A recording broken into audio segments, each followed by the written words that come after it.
Hi friends, I'm Abby and welcome back to my channel. Today I'm going to be talking about some non-Western inspired fantasy stories that are on my TBR and I'm really interested in reading. So this is a follow-up to the video on my recommendations for non-Western inspired fantasy, and now these are ones that I'm really excited to read. So I have split this up into continents.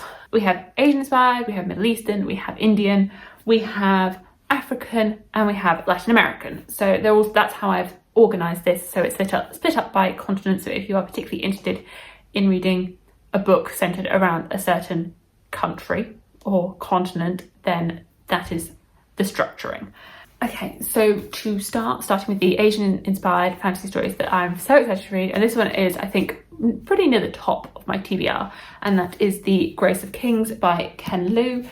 This is the first in a fantasy quartet, with the fourth book coming out later on this year. And I recently read The Paper Menagerie by Ken Liu and absolutely loved it. So I know that I really click with Ken Liu's writing style now, which makes me really excited to read this. So this is set in a world, I think, so it's like a historical Asian inspired setting. And I think it really does pull from history, and it does follow, if you know the history, then you know maybe where it's headed. I don't really know the history, so I don't know where it's headed. And you are following this emperor who is the first to unite the island kingdom of Dara, and now he's on his deathbed. And I guess you're going to follow the consequences of that and what's going to happen to this empire, and I guess the political upheaval of that. And I believe as well that this combines elements of history but also steampunk, and so you have flying fleets of silk draped airships. So I think it's going to be really interesting to have like that combination. I've heard that this is very political and I like political fantasies, but in general I've just heard rave reviews and I'm really excited. I feel like this is going to be for me. I feel like I'm going to love it. The other Asian inspired story that I have on this list is Daughter of the Moon Goddess by Su Lin Tan. This is a new release that has very recently come out, which is inspired by the Chinese moon goddess Chang'e. Sorry if I've mispronounced that. And it follows this young woman on a quest to free her mother, which has put her against the most powerful immortal in the realm. So she has been brought up in solitude, hidden away from the Celestial Empire, but her existence has now been...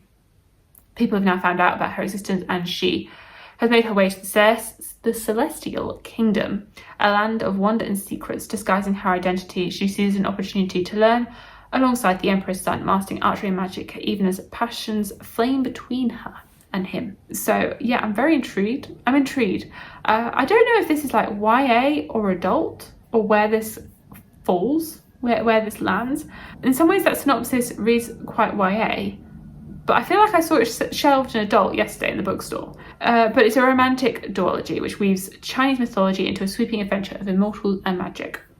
So yeah, those are the more Chinese inspired fantasy stories. Now moving into the more Indian inspired fantasy stories, I have three of them. So the first one being The Jasmine Throne by Tasha Suri. I have really enjoyed the books of Amber, so Empire of the Sand and Realm of Ash by her. So I am really excited to continue reading her works because I have enjoyed her writing style.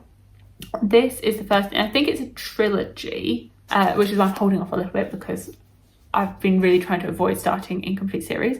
We're following our main character, Princess Malini, and her maidservant Priya, and they are trapped in this castle by the princess's brother, who is ruling the empire, and I think he's quite an aggressive brother. And it is this princess and her maidservants, their lives intertwining in a world beset by wild magic and turbulent uprising. Their destinies will become irrevocably tangled, and together they will set the empire ablaze. In general, I feel like I've heard pretty good things about this. I've heard some mixed things, but I'm definitely intrigued to see what happens with this. I've heard that there is a romance between them as well, but I think it's quite political or quite slow in places. So I am definitely intrigued to see what happens with this. And then another one is Upon a Burning Throne by Ashok K. Banker. This is inspired by the This is inspired by the Mahabharata, which is an Indian epic poem. I think it's the longest poem in existence. I've not read it. I don't really know what it's about, except that this is inspired by it. And in a world where demigods and demons walk among mortals, the emperor of the vast burnt empire has died. leaving a turbulent realm without an emperor. 2 young princes are in line to rule, but birthright does not guarantee inheritance. For any successor must sit upon the legendary burning throne and pass the test of fire. Imbued with dark sorceries, the throne is a crucible, one that incinerates the unworthy. Both princes pass the test and are declared heirs to the empire, but there is another with a claim to power, another who also survives, a girl from an outlying kingdom. Yeah, so I'm just really intrigued. I'm intrigued by those 3 perspectives. I'm intrigued by the history. I'm intrigued by the absolutely stunning, beautiful cover. What I am a bit nervous about is that I think in general I've had pretty good reviews for this, and the second book as well, but like this was meant to be like a 9-book series or something, and I don't know if it wasn't selling very well, but now it's a trilogy. And I'm like, how is that going to work? How's it going from like a 9-book series to a trilogy? Like, which just makes me a little bit nervous for it. And I believe that like this book, you follow these characters, and then the second book is different characters, and we don't know the answer. Supposedly people don't like, this ends on a twist or a cliffhanger, and the second book doesn't answer that because it's following different characters. So I'm hoping, well, the third book's going to have to wrap it all up together. But like, I believed the plan was that there was going to be an overarching plot across this massive 9-book series, and each book was going to be like, every other book was going to answer things. But now it's been cut to a trilogy. I'm like, what's going to happen? What's the structuring of this now? But I am very intrigued by this. And I mean, I love this paperback. Like, it is just, it's floppy, the quality of it, the cover. And then the one other Indian inspired story is The Ivory Key by Akshaya Raman, and this again is quite a new release. It's a fantasy duology. Magic is a prized resource and the only thing between peace and war. When magic runs out, 4 estranged royal siblings must find a new source before their country is swallowed by invading forces. So yeah, I guess magic is running out, and the siblings have to find a way to save magic. And suppose they all have different agendas, and they could tear their family apart and their world. Okay, not just the family, the world. Okay. So yeah, I'm very intrigued. I think I've heard pretty good reviews for this, and I saw S.A. Chakraborty, who's one of my favourite authors, really enjoyed this and was recommending it. So that just incites me to read it even more because I love S.A. Chakraborty. And then for Middle East inspired, there is the Bloodprint by Uzma Zahanat Khan, and this is I believe this is a quartet. It's set in this world where a dark power called the Talisman has risen in the land both of ignorance and persecution. Led by a man known only as the One-Eyed Preacher, it is a cruel and terrifying movement bent on world domination. And you're following these two women who are trying to prevent that from happening and prevent the suppression of knowledge and the subjugation of women. And they are in the search for this talisman called the Bloodprint, which is going to save the day. And yeah, they're just trying to fight against this evil force. And they have to quest into enemy dangerous lands in search for this Bloodprint. I don't think really heard anyone talk about this or know anything really about it. So if you've read this, let me know if you think I will like it, because I don't really know that much about it, apart from that it has a very pretty UK cover and a very not so pretty US cover. So for African inspired stories, I have Raybearer by Georgina Fueko. I believe this is Nigerian inspired, but I could be wrong. And in this, you are following our main character, Tarazay, and she has always longed for the warmth of family and love and a home, but she was raised in isolation by this person called the Lady. And when she comes of age, this lady sends her to the capital city to become one of the council for the prince. And yeah, if she is picked, she'll be one of his closest confidants. But the lady that has raised her has other ideas, including a magical wish that Tarazay is compelled to obey, which is to kill the crown prince once she gains his trust. I feel like that's going to be very dramatic. That sounds very dramatic.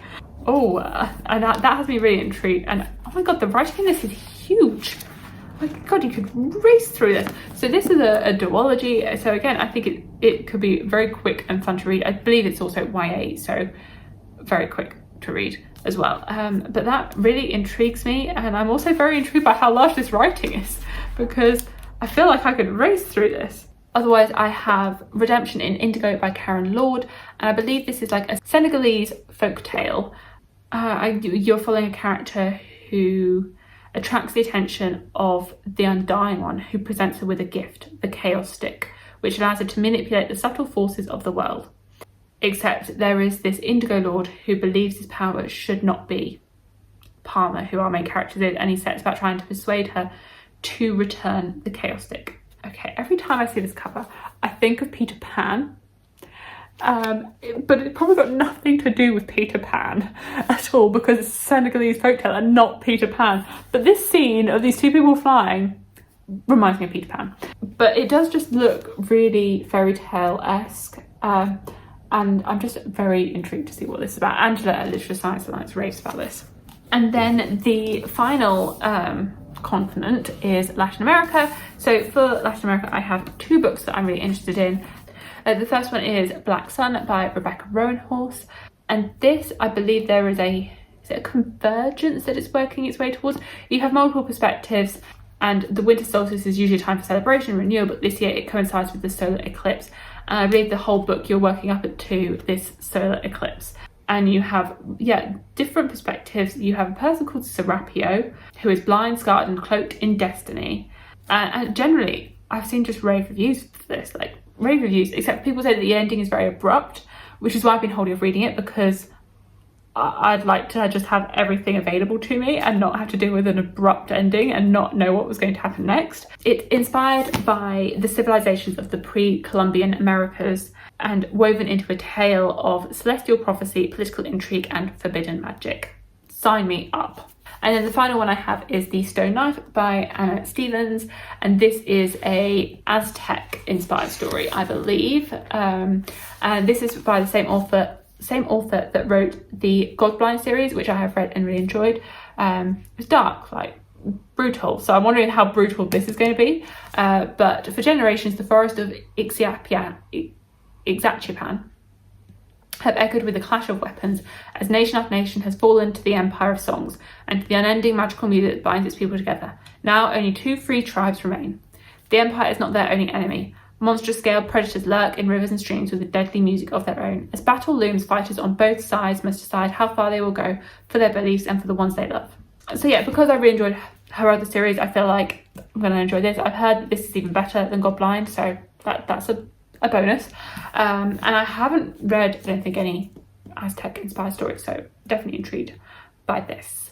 So those are some non-Western inspired fantasy stories that I have on my TBR.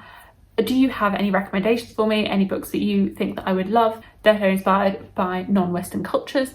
And thank you so much for watching, and I will see you in my future videos. Bye!